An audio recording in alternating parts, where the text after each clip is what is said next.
In our engagements as executive coaches, we've learned that one word can make a significant difference in a leader's success. In past videos, we've learned there's a significant difference between managers and leaders.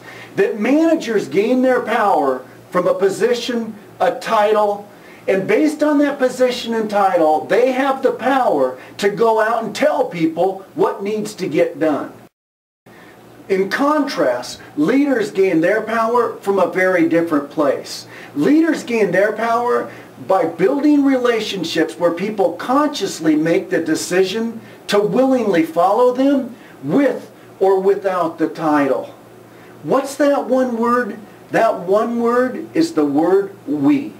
Leaders who are successful tend to use the word we much more frequently than leaders who struggle.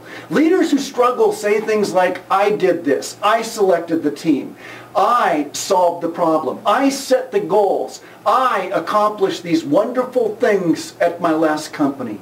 We jokingly say they sound like they're warming up for an opera. Me, I. We know this about great leaders. They tend to use the word we instead of I. We have a great team.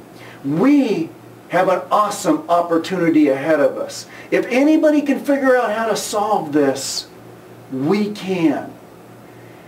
There's one exception to the word I.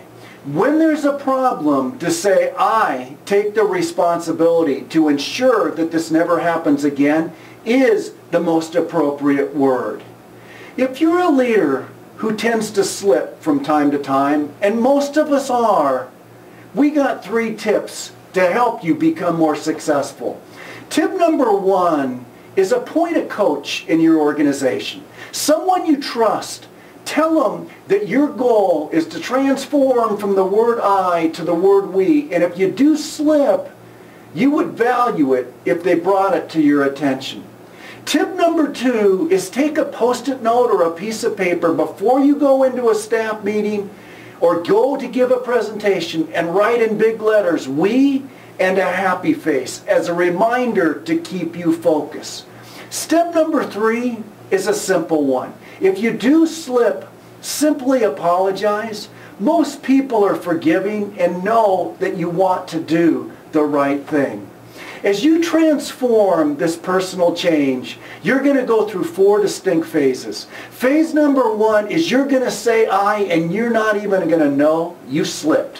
Phase number 2 is you're going to say I and almost immediately you're going to say, doggone it, why didn't I say we? But you're going to know you made the slip. Phase number 3 is you think I, but right before it comes out, you transformed and are able to use the word we. And stage number 4, you don't even think any longer I. You're on autopilot when you talk with people and use the word we. Is one word worth the change? We think it is. Our research demonstrates that leaders who use the word we are much more successful at building relationships where people consciously make the decision to follow them and are motivated to help them achieve the team's goals.